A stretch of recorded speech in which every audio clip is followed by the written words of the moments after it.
जो चाहे अता कर दें। और खुदा व मुस्तफ़ा के रम्ज़ से इदराक आजिज़ है, खुदा व मुस्तफ़ा के रम्ज़ से इदराक आजिज़ है। खुदा को मुस्तफ़ा जाने और मुस्तफ़ा को खुदा जाने। मैंने कुरान की एक आयत की तिलावत की है। ये मदरसे का जलसा है, इसमें जलसा दस्तारबंदी है ना। तो मैंने कुरान की एक आयत की तिलावत की जिसका सीधा साधा मफ़हूम है। अल्लाह अपने महबूब से इरशाद फरमाता है, ए महबूब तुम मुझसे इल्म की ज़्यादती तलब करो। अल्लाह ताला ने अपने महबूब से किसी भी चीज़ की तलब का हुक्म नहीं फरमाया। अगर अल्लाह ने अपने महबूब से किसी चीज़ की तलब का हुक्म फरमाया है तो वह इल्म की तलब, इल्म की तलब। आप जानते हैं आज हम उसी से कोरे हैं, आज हम इल्म से कोरे हैं। जब बंदे के अंदर इल्म नहीं होता है तो अदब भी नहीं होता है ना। बुजुर्गान दीन एक जुमला इरशाद फरमाते हैं, फजीलतुल इंसान बेफजीलतुल इल्म, इंसान की फजीलत इल्म से है। बुजुर्गान दीन ने तो ये जुमला फरमाया, मैं अक्सर एक बात कह दिया करता हूँ, फजीलतुल इंसान बेफजीलतुल इल्म व अदब, इंसान की फजीलत इल्म और अदब से है। आप जानते हैं हमारे नबी ने क्या इरशाद फरमाया। हमारे नबी इरशाद फरमाते हैं, तलबुल इल्म फरीज़तुन अला कुल्लि मुस्लिमिन वल मुस्लिमात, इल्म का हासिल करना हर मुसलमान मर्द और औरत पर फ़र्ज़ है। कि हमको आता है जितना फ़र्ज़ इल्म है हमारे ऊपर, हमको आता है। आज अफसोस होता है अपनी कौम के ऊपर, अफसोस होता है। अब कुरान कहता है, वमा खलक़तुल जिन्ना वल इंसा इल्ला लियअबुदून, और हमने नहीं पैदा किया इंसान और जिन को मगर अपनी इबादत के लिए। क्या हम इबादत करते हैं? अभी सैयद साहब क़िबला बता रहे थे कि हम इबादत करते हैं। हाँ, क्या हम सही मानों में नमाज भी पढ़ते हैं? हमको नमाज भी आती है। आप जानते हैं इसकी तफसीर में हज़रत अबुल क़ासिम किशवरी रहमतुल्लाहि तआला अलैह फरमाते हैं वमा खलक़तुल जिन्ना वल इंसा इल्ला लियअरिफ़ून, कि अल्लाह इरशाद फरमाता है कि हमने नहीं पैदा किया इंसान और जिन को मगर अपनी मार्फत हासिल करने के लिए। क्या बगैर इल्म के मार्फत को हासिल किया जा सकता है? कभी नहीं। बगैर इल्म के मार्फत को कभी नहीं हासिल किया जा सकता। वो नबी जो दुनिया में तशरीफ लाए, रब्बे हबले उम्मती की सदा लगाएं। वो नबी जो दुनिया में हैं तो रब्बे हबले उम्मती की सदा लगा रहे हैं, दुनिया से रुखसत हो रहे, रब्बे हबले उम्मती की सदा लगा रहे। जब वो नबी जो उम्मत को एक कांटा चुभ जाए तो तकलीफ मदीने वाले को हो, वो नबी इरशाद फरमा रहे, उतलुबुल इल्म वलौ काना बिस्सीन, ऐ मेरे उम्मत के लोगों तुम इल्म को हासिल करो, चाहे तुम्हें इसके लिए चीन जाना पड़े, चाहे तुम्हें इसके लिए चीन जाना पड़े। इतना लंबा सफर, तवील सफर, अरब से चीन का तवील सफर तय करना पड़े, रास्ते की मशक्कतें उठाना पड़े, लेकिन ऐ मेरी उम्मत के लोगों तुम इल्म को हासिल करना। हम क्या कर रहे हैं? आज हमारे गांव में मदरसे होते हैं, हम वहां इल्म हासिल करना तो दूर की बात है, मदरसों की मुखालफत में उतर आते हैं। आज हम उलमा के साथ किस तौर से बदज़बानी किया करते। मैंने देखा, मैंने यहाँ के देखा था, एक साहब मौलाना साहब से कह रहे थे कि आप बात कैसी करते हैं मुहासिरात साहब से। अफसोस हुआ। आप जानते हैं नबी क्या इरशाद फरमाते हैं? नबी इरशाद फरमाते हैं, अल उलमाउ मिफ्ताहुल जन्ना व खुलफाउल अंबिया, उलमा जन्नत की कुंजी हैं और खुलफा अंबिया इकराम के खुलफा हैं। ये उलमा हैं, इन्हीं के लिए, उलमा इकराम के लिए कुरान कहता है, इन्नमा यख्शल्लाह मिन इबादिहिल उलमा, बेशक अल्लाह से डरने वाले उलमा हैं। लेकिन हम क्या कर रहे हैं उलमा के साथ? बदतमीजियां, उनके साथ जबान दराजियां, उनको जवाब देना, ये सब वजह है इल्म। अगर हमारे अंदर इल्म होता तो हमें उलमा की कद्र होती। आप जानते हैं आज अभी हम अभी यहाँ जलसों में बैठते हैं, बड़ी नबी की मोहब्बत हम दिखाते हैं कि हाँ नारे रिसालत की सदाएं बुलंद करते हैं, है ना। लेकिन जैसे ही तकरीर खत्म हुई उठ के चल दिए, है ना। यही है हमारी नबी की मोहब्बत, हमारे अंदर यही नबी की मोहब्बत है। बताइए ये जलसे क्यों होते हैं? ताकि लोग सीखें, लोग अच्छी शरीयत की बातें सीखें, उस पर अमल करें। लेकिन हमारा तो यह है कि नहीं, हमने सिर्फ चेहरे देखे चल दिए। सैयद साहब ने जो बात बताई होगी वो एक भी नहीं याद होगी। हमारा मुसाफा हो जाए, मुसाफा करना अच्छी बात है, अच्छी बात है मुसाफा करना, लेकिन उससे भी अच्छी बात है कि जो बात बताई है उस पर अमल करें, है ना। जो बात बताई है उस पर अमल करें। आज हमारा नौजवान तबका ये रील में मस्त है कि बस रील पड़ जाए, कभी फोटो खींच जाए, सेल्फी आ जाए, सेल्फी खींच लें, फोटो खींच लें, फेसबुक पे डालें, लाइक और फॉलोवर्स हमारे बढ़ जाएं, इंस्टाग्राम पे पड़ जाए तो फॉलोवर्स बढ़ जाए, है ना, लोग हमारे फोटो को लाइक करें, कभी ट्रेन के सामने कूद रहे हैं, कभी कहीं कूद रहे हैं, रील बना रहे हैं और समझते हैं कि नहीं हम रील बनाएंगे, लाइक और फॉलोवर्स मिलेंगे, दुनिया हमको याद रखेगी। बड़े बड़े दुनिया में आए, चले गए, लोगों ने याद नहीं किया, बड़े बड़े आए, लेकिन जानते हो मेरे नबी इरशाद फरमाते हैं, मन सारा बिल इल्म हय्यन लम यमूत अबादा, जो इल्म से जिंदा होता है उसे कभी मौत नहीं आती है। आज मेरा आला हजरत इल्म से जिंदा है, आज आला हजरत का डंका पूरी दुनिया में बज रहा है। आज मेरा मुफ्ती आजम हिंद अपने इल्म के बिना पे, तकवे के बिना पे जिंदा है। आज ताजुश शरिया इल्म के बिना पे, तकवे के बिना पे जिंदा है। हम जानते हो नबी क्या इरशाद फरमाते, मन तलबल इल्म बैनल जुहाल कल हय्य बैनल अमवात, जो इल्म हासिल करता है वो जाहिलों के बीच ऐसा होता है जैसे मुर्दों के बीच जिंदा। अब हमें सोचना है कि हम मुर्दों के बीच जिंदा हैं, हम कहां हैं, हमें सीखना है, हमें सोचना है, हम अपने घर के अंदर जिंदा हैं। हमारे घर में कितने पढ़े लिखे लोग हैं, कितने पढ़े लिखे लोग हैं। आज हमने इल्म को बहुत हल्का समझ लिया, हमने समझ लिया कि बस पैसा ही कमाना दुनिया है, पैसा ही कमाना जिंदगी है ना। आज हमने यही सोचा है कि नहीं, अगर इल्म भी हासिल भी करते हैं तो पैसे की लालच में इल्म हासिल किया जाता है। लेकिन एक बात जान लेना, इल्म से तमीज पैदा होती है। इल्म के मिसाल मिसले बारिश है।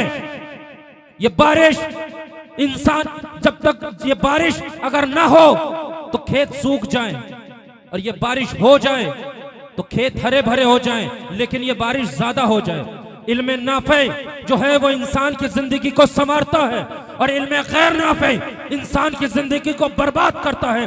इल्म नाफे इंसान को जन्नत की तरफ ले जाता है, इल्म गैर नाफे इंसान को जहन्नम की तरफ लेके जाता है।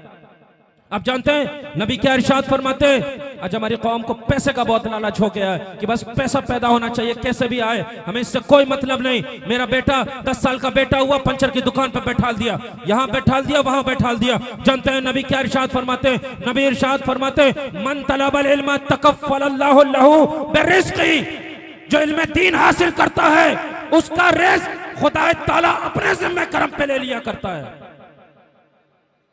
जो इल्म दीन हासिल करता है उसका रिज़्क़ खुदा ताला अपने जिम्मे करम पे ले लिया करता है। एक बात कहूं, बड़े से बड़ा पैसे वाला होता है ना, एक आलिम जितना अच्छा ये एक आलिम खाता है ना, जितना अच्छा ये उलमा खाते हैं ना, बड़े से बड़ा पैसे वाला नहीं खा पाता, बड़े से बड़ा पैसे वाला नहीं खा पाता, क्योंकि ये अंबिया किराम के इल्म के वारिस हैं। नबी इरशाद फरमाते हैं, अल इल्मु मीरासी व मीरासुल अंबिया क़ब्ली, इल्म मेरी मीरास है और मुझसे पहले के अंबिया की मीरास है। आप जानते हैं इल्म की फजीलत, एक मर्तबा अल्लाह के नबी सैयद आलम सल्लल्लाहु अलैहि वसल्लम सहाबा के झुरमुट में तशरीफ फरमाया, इतने में जिब्रील अमीन नाजिल होते। मेरे नबी एक सहाबी से बात कर रहे थे, एक सहाबी से खिताब फरमा रहे थे, जिब्रील अमीन नाजिल हुए, बारगाह रिसालत में अर्ज किया, या रसूल अल्लाह, अल्लाह इरशाद फरमाता है इस सहाबी जिससे आप बात कर रहे हैं, इस सहाबी के पास सिर्फ एक साथ, एक घड़ी बाकी है, एक साथ के बाद ये सहाबी दुनिया से इंतकाल कर जाएगा, दुनिया से रुखसत हो जाएगा, मौत का फरिश्ता आएगा, इसकी रूह कब्ज करके ले जाएगा। नबी अल्लाह के पैगाम को सहाबी तक पहुंचाते हैं। जब सहाबी सुनते हैं ना कि मेरे एक साथ के बाद मैं दुनिया से रुखसत हो जाऊंगा, एक घड़ी के बाद, वो असर का वक्त था, एक साथ के बाद मैं दुनिया से रुखसत हो जाऊंगा, तो सहाबी घबरा जाते हैं। सहाबी मौत से नहीं घबराते, सहाबी इस बात से घबरा जाते हैं कि एक साथ बाकी, इस एक साथ में मैं क्या करूं। आप जानते हैं नबी की बारगाह में अर्ज करते हैं, या रसूलल्लाह आप मुझे बताएं मैं इस एक घड़ी में क्या करूं। नबी इरशाद फरमाते हैं, मेरे आका मुस्तफ़ा जाने रहमत इरशाद फरमाते हैं, ऐ मेरे सहाबी तालीम को हासिल करने में मशगूल हो जाओ। एक घड़ी के बाद, कुछ लम्हों के बाद सहाबी दुनिया से रुखसत हो जाएगा, मेरे मुस्तफ़ा उस सहाबी से इरशाद फरमा रहे, तालीम को हासिल करने में मशगूल हो जाओ। आज हमें नमाज पढ़ने का तरीका नहीं मालूम है। जब हमारा गुस्ल नहीं दुरुस्त होगा तो हमारा वजू नहीं दुरुस्त होगा, और जब जिस्म नहीं पाक होगा तो नमाज नहीं होगी।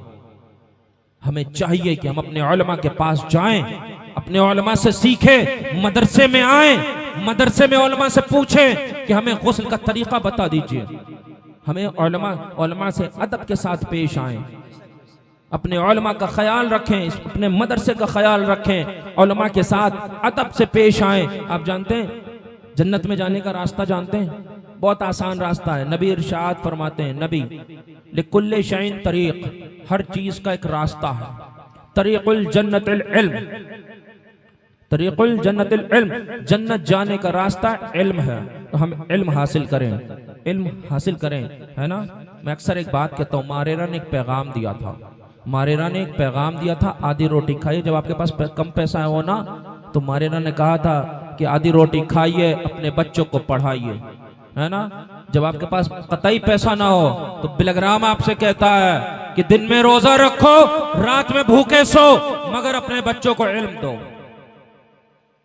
दिन में रोजा रखो, रात में भूखे सो, मगर अपने बच्चों को इल्म दो। बहरहाल बात लंबी हो जाएगी। सबसे अहम और जरूरी बात, हमारा मसलक मसलके आला हजरत, हमारा मसलक मसलके आला हजरत है। इस पर मजबूती से कायम रहना। मैं अक्सर एक बात कहता हूं, अगर जमीन और आसमान एक हो जाए, मगर हमारे हाथ से मसलके आला हजरत का दामन ना छूटने पाए, मगर हमारे हाथ से मसलके आला हजरत का दामन ना छूटने पाए।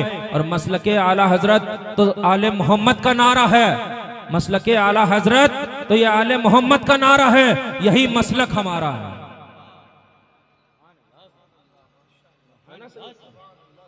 मसलके आला हजरत आले मोहम्मद का नारा है और यही मसलक हमारा है।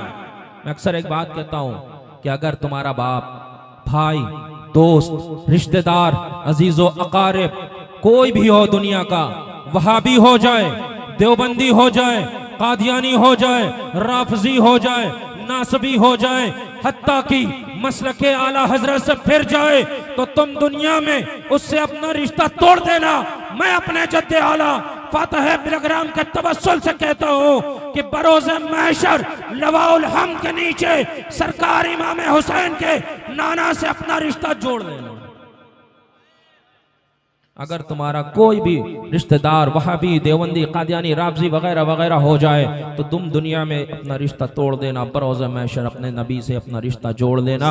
और मसलके आला हजरत ये भी है कि सिद्दीक का पहला नंबर, फारूक का दूसरा नंबर, उस्मान का तीसरा नंबर, मौलाए कायनात का चौथा नंबर। हजरत निजामुद्दीन औलिया, मैं तरतीब बता के अपनी बात को खत्म करता हूँ। हजरत निजामुद्दीन औलिया अपनी मलफूजात में फरमाते हैं, हजरत अबुल्लैस समरकंदी से रवायत करते हैं, वो हजरत इमाम हसन बसरी से रवायत करते हैं। हजरत निजामुद्दीन औलिया फरमाते हैं कि एक रोज अल्लाह के नबी साहबा के झुरमुट में तशरीफ फरमा थे और इतने में जिब्रील अमी नाजिल हुए। जिब्रील अमी के हाथ में 4 काले पर है। अल्लाह के नबी की बारगाह में अर्ज करते हैं, या रसूल अल्लाह, ये जन्नती पर है। अल्लाह इरशाद फरमाता है, इन्हें आप अपने सरे मुबारक पे रखिए और अपने जिस साहबी को चाहिए तकसीम कर दीजिए और अपना खलीफा चुन लीजिए। मेरे आका मुस्तफा जाने रहमत एक तुर्की उसको अपने सरे मुबारक पे रखते हैं। उसके बाद सबसे पहले सिद्दीक अकबर को बुलाते हैं और एक तुर्की कुलाह सिद्दीक अकबर के सर पे रखते हैं। इरशाद फरमाते हैं, सिद्दीक ये आपकी कुलाह है। फारूक आजम को बुलाते हैं, एक तुर्की कुलाह फारूक आजम के सर पे रखते हैं। इरशाद फरमाते हैं, ए फारूक ये आपकी कुलाह है। उस्मान गनी को बुलाते हैं, एक तुर्की कुलाह उस्मान गनी के सर पे रखते हैं। इरशाद फरमाते हैं, ए उस्मान ये आपकी कुलाह। मौलाए कायनात को बुलाते हैं, एक तुर्की कुलाह मौलाए कायनात के सर पे रखते हैं। इरशाद फरमाते हैं, ऐ अली ये आपकी कुलाह। जिस एतबार से नबी ने बुलाया था, जिस एतबार से नबी ने कुलाह तकसीम की थी, उसी एतबार से खिलाफत है, उसी एतबार से खिलाफत है। सिद्दीक अकबर बादल अंबिया अफजलुल बशर बित्तहकीक सैयदना सिद्दीक अकबर, है ना, सैयदना सिद्दीक अकबर, बितरतीब सैयदना फारूक आजम, बितरतीब सैयदना उस्मान गनी, बितरतीब सैयदना मौलाए कायनात। खिलाफत की यही तरतीब है और अहले सुन्नत वल जमात का यही अकीदा है। आप जानते हैं, एक मरतबा अल्लाह के नबी नमाज पढ़ रहे थे, हजरत मौलाए कायनात का बचपन है, जब बचपन है तो मौलाए कायनात आते हैं, देखते हैं, अल्लाह के नबी की बारगाह में अर्ज़ करते हैं, या रसूलल्लाह, नमाज के दौरान सवाल और जवाब का हुक्म था उस वक्त। मौलाए कायनात की बारगाह में अर्ज़ करते हैं, या रसूलल्लाह, ये आप क्या कर रहे हैं? अल्लाह के नबी इरशाद फरमाते हैं, अय अली, मैं नमाज पढ़ रहा हूँ, इसके ज़रिए खुदा की इबादत की जाती है। अय अली, आओ तुम भी पढ़ो। मौलाए कायनात सोचने लगते हैं कि चलो मैं अपने बाप जनाब अबू तालिब से पूछ लूँ, मैं एक मरतबा अपने वालिद से तो पूछ लूँ। 3 कदम चलते हैं, 3 कदम चलते हैं, चौथे कदम पे रुक जाते हैं। इसको सुल्तानुल मुहक्किकीन हज़रत शरफुद्दीन यहया मुरेरी बिहारी अलैहिर्रहमान ने अपनी किताब कंजुल मानी में बयान फरमाया।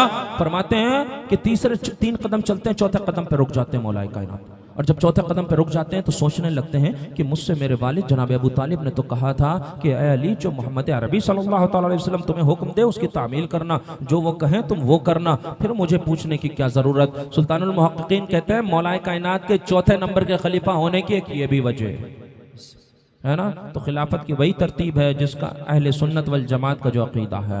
सिद्दीक़ अकबर का पहला नंबर, फ़ारूक़ आज़म का दूसरा नंबर, उस्मान गनी का तीसरा नंबर, मौलाए कायनात का चौथा नंबर। और हमारा मसलक आला हज़रत है। इस पर मजबूती से कायम रहिएगा और अपने बच्चों को इल्म दीजिएगा। और जो लोग मुरीद हुए हैं उनके लिए ख़ास है, तो ये सबके लिए, लेकिन उनके लिए बिलखुसूस है कि सबसे पहले नमाज की पाबंदी करें, सबसे पहले नमाज की पाबंदी करें, उसके बाद अपने वालिदैन की फरमाबरदारी करें। हमारे हाथ बाद में चूमें, पहले अपने माँ बाप के हाथ चूमें, ठीक है। और तीसरी बात कि मसलके आला हजरत पर मजबूती से कायम रहें, इसमें किसी से कोई समझौता ना करें। अस्तगफिरुल्लाह रब्बी मिन कुल्लि ज़ंबि व अतूबु इलैहि व मा अलैना इल्लल बलाग।